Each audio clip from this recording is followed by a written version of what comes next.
اس وقت زندہ تھے، انہوں نے کانٹیسٹ کیا تھا الیکشن، اور اس میں اس زمانے کے ہمارے بہت سارے سینئر لیڈرز انہوں نے بھی کانٹیکٹ کیا تھا ہنزا سے، لیکن ان کی کامیابی نہیں ہوئی تھی کیونکہ نیا نیا اسٹیٹ ابالش ہو گیا تھا، تو لوگوں کا جو دلچسپی اور جھکاؤ وہ ظاہر فر عیاش خان صاحب کی طرف تھا، تو وہ جیت گئے تھے۔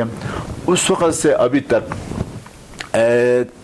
بہت سارے الیکشنز ہو گئے، لیکن 3 مرتبہ گراس روٹس کے لوگ آئے ہیں، اور ان کا بھی پریشر اتنا تھا ان پہ، سیاسی حوالے سے، کمیونٹی کے حوالے سے، سوشل حوالے سے، کوئی خاطر خواہ وہ کوئی چیز اچیو نہیں کر پائے ہیں، ہنزا والوں کو سیٹسفائی نہیں کر پائے ہیں سیاسی حوالے سے۔ ان پوری سناریوں میں پی ٹی آئی کی کوشش یہ ہے کہ پراپر طریقے سے گراس روٹ سے لوگوں کی امنگوں کے مطابق، ہمارے ہنزا والوں کی امنگوں کے مطابق لیڈرز آ جائیں، کینڈیڈیٹ سامنے آ جائیں، اور پھر جو بھی محرومیاں پچھلے دور میں ہوئی ہے ان کو سامنے رکھ کے ہم یہ چاہتے ہیں کہ ہمارے علاقے کے لیے، ہمارے لوگوں کے لیے، ہمارے بزرگوں کے لیے، ہماری بہنوں کے لیے، نوجوانوں کے لیے ایک ٹینجیبل پروگرام ہم سامنے لے کے آئیں تاکہ جو ان کی سابقہ محرومیاں ہیں وہ کسی حد تک کم ہوں۔ بہت اچھا سر، آج کل کے حالات کو دیکھتے ہیں تو ایک اچھا سا جو قیادت ہے وہ ہمیں ہنزا کو ملے۔ تو سر کچھ دن قبل آپ کے آپس کے معاملات طے کرنے کے لیے اور آپس میں اتفاق شو کرنے کی خاطر گوجال میں ایک جلسہ بھی منعقد ہوا، کیا میں اس میں کیا فیصلے کیے گئے ہیں سر، آپ بتا سکتے ہیں؟ بہت شکریہ۔ ایک گزارش یہ کروں کہ ہماری دوسری جگہوں کی طرح مطلب پی ٹی آئی ہنزا میں ماشاءاللہ کوئی خاص کانفلکٹ کسی کینڈیڈیٹ کے درمیان نہیں ہے۔ 6-7 ہم کینڈیڈیٹس ہیں، آپس میں ہم ایک دوسرے کو رسپیکٹ کرتے ہیں، اور دوسروں کی طرح آپس میں کوئی اس طرح کی کانفلکٹ نہیں ہے، یہ ایک میں آپ سے گزارش کرنا چاہوں گا۔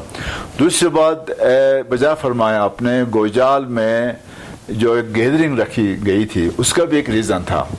ریزن یہ تھا کہ ہم سارے کینڈیڈیٹس اکٹھے ہوں اور وہ اپنا اپنا جو خواہشات ہے ایک دوسرے کے بارے میں وہ بھی بتائیں، اور پھر جو ہمارے لوور ہنزا، سینٹرل ہنزا اور اپر ہنزا سے تحصیل لیول کے جو ہمارے ریپریزنٹیٹیوز وہ بھی موجود تھے، اور ہمارا ڈسٹرکٹ لیول کے جو پریزیڈنٹ ہے ان کے انڈر میں، ان کے لیڈرشپ کے انڈر میں ہم نے ایک بہترین میٹنگ بلوایا تھا، اور میٹنگ آرگنائز کرنے کا آبجیکٹیو بھی یہ تھا کہ ہم یہ لوگوں کو بتائیں، یہ ہماری کنسٹیٹوئنسی میں ہم یہ بتائیں اپنے لوگوں کو کہ ہم ایک ہے، ہمارے آپس میں کوئی ایسا اختلاف نہیں ہے۔ اس میٹنگ میں رخسانہ یہ بات سامنے آ گئی تھی کہ سب نے اپنے خیالات کا اظہار کیا، جو بھی کینڈیڈیٹس تھے سب نے اپنے خیالات کا اظہار کیا، اور سب نے یہی کمٹمنٹ کی تھی کہ اسلام آباد سے سینٹرل پی ٹی آئی کے آفس سے جس کو بھی ٹکٹ ملے گا تو انشاءاللہ ہم سپورٹ کریں گے، کیونکہ رخسانہ اگر ہم آپس میں کانفلکٹ کریں تو ہم جو ایجنڈا ہے، جو ہمیں خواہش لے کے آئے ہیں خدمت کرنے کا، ظاہر ہے وہ ہم لوگوں تک نہیں پہنچا سکیں گے، آپس کے کانفلکٹس میں ہم مصروف رہیں گے۔ تو اس لیے اس وقت جو ہمارا ڈسٹرکٹ پریزیڈنٹ غازی صاحب کے زیر لیڈرشپ یہ فیصلہ ہوا کہ ابھی دیر سے آئے یا جلدی آئے، جو بھی فیصلہ اسلام آباد سے ہوگا، لہذا اس فیصلے کے مطابق ہماری کوشش یہ ہوگی کہ ہم اس کینڈیڈیٹ کو جتائیں گے اور اس کا ہم ونگز بنیں گے اور اس کو ہم سپورٹ کریں گے، اور یہ لوگوں کو بھی ہم بتائیں گے کہ کینڈیڈیٹس کا بھی اور پھر تحصیل لیول پہ بھی، تینوں تحصیل لیول پہ بھی کوئی کانفلکٹ ہمارے درمیان نہیں ہے۔ ٹھیک سر، تو جو ہنزا کے عوام ہیں وہ زیادہ تر باقیوں کے نسبت آپ اور کرنل عبید صاحب کی طرف دیکھتے ہیں کہ ان دونوں میں سے کسی ایک کو ٹکٹ ملے گا، تو سر آپ کا کیا خیال ہے کہ آپ زیادہ مقبول ہیں یا کرنل عبید صاحب؟ بہت ڈیفیکلٹ کوشچن ہے رخسانہ۔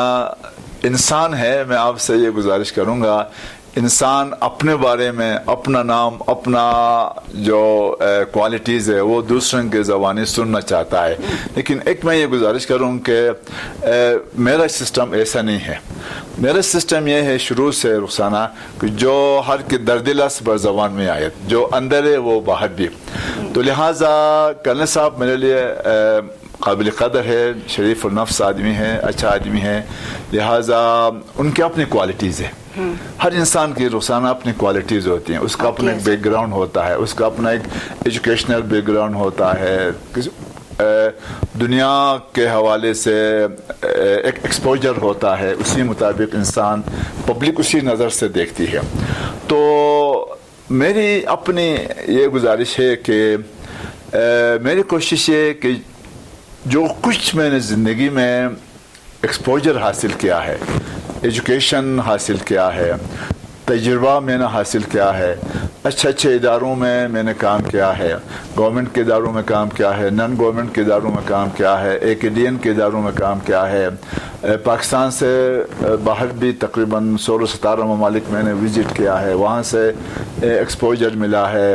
ایجوکیشن میں نے باہر کی حاصل کی ہے، پاکستان کے اندر سے میں نے ایجوکیشن حاصل کی ہے، اچھے اچھے لوگوں کے درمیان رہا ہوں. تو اب اس سٹیج پہ میں یہ چاہتا ہوں کہ یہ جو کچھ بھی اس دھرتی نے مجھے دیا ہے، یہاں کے لوگوں نے مجھے دیا ہے، اور ان کی دعائیں میرے ساتھ ہیں، تو میں یہ چاہتا ہوں کہ اس لیول پہ اب میں واپس آیا ہوں تو میں ریٹرن کرنا چاہتا ہوں اپنی کمیونٹی کو، اپنے لوگوں کو، اپنے یوتھ کو، جو میں نے نالج گین کیا ہے تھوڑا بہت اچھے لوگوں سے، تو دنیا میں چل پھر کے ورکشاپس اٹینڈ کیے ہیں، نالج گین کیا ہے تھوڑا بہت. تو اب یہ سٹیج آیا ہے، اس سٹیج پہ میں یہ چاہتا ہوں، میری یہ ڈیزائر ہے، میری یہ خواہش ہے کہ جو کچھ میں نے لرن کیا ہے پاسٹ میں مختلف حوالوں سے، وہ ساری چیزیں میں ریٹرن کروں اپنے لوگوں کو. ہنزا انٹرنیشنلی مشہور ہے، یہ اللہ تعالیٰ کا لاکھ کرم ہے، اللہ تعالیٰ کی مہربانی ہے. حسانہ کہ ہنزا کی تقریباً 97% لٹریسی ریٹ ہے. ایک چیز میں آپ سے گزارش کرنا چاہوں گا، سب سے یہ شیئر کرنا چاہوں گا کہ جب میں پہلی مرتبہ لندن گیا، ایم ایس سی میں نے لندن سے رورل ڈیولپمنٹ میں کیا ہے، مانچسٹر یونیورسٹی سے، تو وہاں میں نے کافی لوگوں سے جب میرا انٹریکشن ہوا فارنر سے، تو میں بوسٹنگ نہیں کروں گا، یہ لوگوں نے پوچھا از ہنزا ان پاکستان اور ہنزا از ان پاکستان. یہ چیزیں تو شکر اللہ تعالیٰ کا ہنزا اس لیول پہ پہنچا ہے، اور ہماری ٹریننگ اس لیول کی ہوئی ہے، اور ہمیں چاہیے، ہم سب کو چاہیے کہ ہم گلگت بلتستان کا جو دوسرے ہمارے بہن بھائی ہے، ہم شیئر کریں ان کے ساتھ، اور پھر ہنزا کو ایک ماڈل ڈسٹرکٹ بنائیں، ایک ماڈل بنائیں، ایجوکیشن کے حوالے سے، کلچر کے حوالے سے، ویلیوز کے حوالے سے، ہمدردی کے حوالے سے، ایک دوسرے کے لیے کام آنے کے حوالے سے. اور ساتھ ساتھ یہ میں گزارش کر رہا ہوں کہ جو ایکیڈین کے انسٹیٹیوشنز نے ہنزا میں اور گلگت بلتستان میں، اب پاکستان میں بلکہ پاکستان سے بھی باہر، ہمیں ایک چیز بتایا ہے. اور یہ میں ایکیڈین کے بھی شکریہ ادا کروں گا، جو آغا خان رورل سپورٹ پروگرام ہے روزانہ، اس کا میں فرسٹ ایور سوشل آرگنائزر میری اپائنٹمنٹ ہوئی تھی. اور آج جو کچھ بھی میں ہوں، وہ میں سمجھتا ہوں کہ وہ ایک آر ایس پی کی بنیادی ٹریننگ، ایکیڈین کی بنیادی ٹریننگ جو مجھے ملی ہے، وہ ایک بنیاد بنا. اس ٹریننگ کی وجہ سے آج میں سوچتا ہوں، سمجھتا ہوں، اگر میں نے تھوڑا بہت سیکھا ہے تو وہاں سے میں نے سیکھا ہے، بنیاد وہیں سے بنا. اور اسی ٹیچنگ کے پیش نظر آج میں چاہتا ہوں کہ کسی بھی مد میں آ کے اپنے لوگوں کو، اپنے یوتھ کو، اپنی کمیونٹی کو میں ریٹرن کروں. یہ میرا مین آبجیکٹو ہے. ٹھیک سر، تو آپ نے عرض کیا کہ آپ فورن کنٹریز میں بھی رہے ہیں، بڑے بڑے لوگوں کے ساتھ بھی بیٹھے ہیں، تو سر آپ یہاں ہنزا میں جو خاص کر جو گراس روٹ لیول کے لوگ ہیں ان کے لیے آپ کیا کریں گے؟ کیونکہ آپ کا انٹریکشن زیادہ، آپ نے خود عرض کیا کہ ہائی فائی لوگوں کے ساتھ رہا ہے، تو جی ان کے مسائل کے حوالے سے آپ نے کیا سوچا ہے؟ بہت شکریہ رخسانہ، بہت اچھا سوال ہے آپ کا. اس کے لیے چونکہ پچھلے 3 سالوں سے میں کانسٹنٹلی ہنزا میں ہوں، گراس روٹ پہ ہوں. اگرچہ رخسانہ میرا جو ایکسپیرینس ہے، میری جو پروفیشن ہے، وہ گراس روٹ سے میں نے ڈیولپ کیا ہے اور پھر ہائی اپس تک میں گیا ہوں. مثلا جب میں کرسپی میں آیا خان رورل سپورٹ پروگرام میں تو میں پہلا لوکل سوشل آرگنائزر کے طور پر آیا 1984 میں. 84 میں 2-2.5 مہینے تک مجھے انٹرنلی جو کرسپی کا آبجیکٹیو تھا رورل ڈیولپمنٹ کا, غربت کا خاتمے کا, کمیونٹی آرگنائزیشنز کا, لوگوں کو اپنے پاؤں پہ کھڑا کرنے کا, ایک لیڈرشپ ڈیولپ کروانے کا سیلف ہیلپ بیس پہ. اس میں رخسانہ دنیا میں 2 اپروچز چل رہی تھی. ایک ٹاپ ڈاؤن اپروچ کہتے ہیں اور ایک باٹم اپ اپروچ کہتے ہیں. 82 میں ایک RSP گلگت بلتستان میں اسٹیبلش ہوا تو ایک نیا پروگرام تھا, ایک چیلنجنگ پروگرام تھا. اس سے پہلے ٹاپ ڈاؤن اپروچ تھا. ٹاپ ڈاؤن اپروچ مینز جو ڈیسیجن میکرز تھے یا جو بیوروکریسی تھی وہ ٹاپ پہ رہتے تھے, تو وہاں سے وہ آرڈرز ایشو کرتے تھے ڈیولپمنٹ کے حوالے سے, ڈیسیجن میکنگ کے حوالے سے. تو گراس روٹس پہ ان کا اپنا کوئی سے نہیں تھا, غریبوں کا, فارمرز کا, کسی بھی آدمی کا اپنا کوئی سے نہیں تھا, بلکہ وہ انسٹرکشنز اپ یعنی ہائی اپ سے ان کو ملتا تھا. تو لہٰذا وہ انتظار میں بیٹھتے تھے, اپنا کوئی ڈیسیجن اپنا آپ سے نہیں کر پاتے تھے, اپنے پاؤں پہ وہ کھڑے نہیں رہ سکتے تھے. تو لہٰذا ایک RSP نے وہ چینج کیا, وہ باٹم اپ اپروچ. کمیونٹیز, گاؤں کے لوگ, محلے کے لوگ, انفرادیت جو ہاؤس ہولڈ لیول پہ ان کی زیادہ اہمیت ہے, تو لہٰذا ان کو اسٹرانگ کرنا شروع کیا. ڈیولپمنٹ کے 3 اہم سیناریوز ہیں رخسانہ. سب سے پہلی بات یہ ہے کہ اگر آپ غربت کا خاتمہ چاہتے ہیں, ڈیسیجنز لینا چاہتے ہیں اپنے طور پہ, اور لیڈرشپ میں آگے بڑھنا چاہتے ہیں, تو آپ کو آرگنائز ہونا ہوگا. محلے لیول پر آرگنائز ہونا ہوگا, گاؤں کے لیول پہ ہوگا, پھر ایک یونین کونسل کے لیول پہ ہوگا. اسی آرگنائزیشن سے ہی آپ کی لیڈرشپ ڈیولپ ہوگی. دوسری بات, آپ کو اپنا ایک سیونگ ہونا چاہیے, کیپٹل ہونا چاہیے. اگر آپ نے اپنے پاؤں پہ کھڑا ہونا ہے, آپ نے غربت کا خاتمہ کرنا ہے, غربت کے ساتھ مقابلہ کرنا ہے, تو سب سے پہلا leadership, decision making local level پہ ہونا چاہیے, اور پھر لیڈرز بھی لوکل لیول سے اٹھیں. تو لہٰذا یہ ایک جو فارمولا تھا, دنیا کا فارمولا, جس پہ چل کے گلگت بلتستان سے بھی زیادہ غریب لوگ جہاں رہتے تھے. اب میں آپ سے گزارش کروں, دوسرے ورلڈ وار کے بعد جرمنی سے یہ پروگرام شروع ہوا. جرمنی سے کمیونٹی آرگنائزیشنز, کمیون یعنی ایک ڈیولپ گاؤں کے لیول پہ ڈیولپمنٹ کا شروع ہو گیا. پھر جاپان سے شروع ہو گیا, پھر کوریا سے شروع ہو گیا, پھر تائیوان سے شروع ہو گیا. وہ ایک ورلڈ کا ایکسپیرینس ایک RSP نے گلگت بلتستان میں لایا. گلگت بلتستان چونکہ وہ کامیاب سناریو تھا, وہ ایک سکسیسفل سٹوری تھا, اس سکسیسفل سٹوری کو ایک RSP کی شکل میں گلگت بلتستان میں آیا. گلگت بلتستان میں گریجولی آنے کے بعد شروع کے جو 10 سال ہے, شروع کے 10 سال میں آرگنائزیشنز بنی, لیڈرشپ ڈیولپ ہو گیا, سیونگ کے حوالے سے لوگوں نے اپنا کیپٹل بڑھایا, سکل سیکھا, ہنر سیکھا. کیونکہ ہنر رخسانہ اس لیے بھی ضروری ہے کہ آپ جب تک اس لیڈرشپ کو, اس ضروریات کو اپنا گاؤں کے لیول پہ, محلے کے لیول پہ خود ریزالو نہیں کریں گے, کوئی باہر سے آ کے نہیں کر سکتا. یہ چیز بہت ضروری ہے. تو لہٰذا وہ میں نے سیکھی, اور اس کے بعد پھر مجھے موقع ملا انگلینڈ جانے کے لیے. انگلینڈ میں نے مانچسٹر یونیورسٹی سے MSc in community organisation for rural development پہ میں نے کر لیا.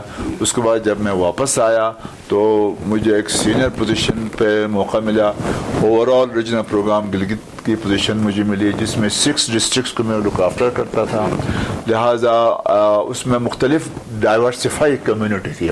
ہنزا کا کمیونٹی الگ, نگر کا الگ, گلگت پراپر کا الگ, جوگلوٹ کا الگ, گزر کا الگ. یہ پورے ایک ڈائیورسفائڈ کمیونٹی. ان ڈائیورسفائڈ کمیونٹیز میں گراس روٹس پہ جا کے ڈائلاگز کر کے, لوگوں کے ساتھ کمیونیکیشن کر کے, اپنا پروڈکٹ پیکیجز ان کو بتا کے کافی ٹائم لگا, اور اس سے یہ ہے کہ سیکھنے کا مجھے موقع ملا. Over all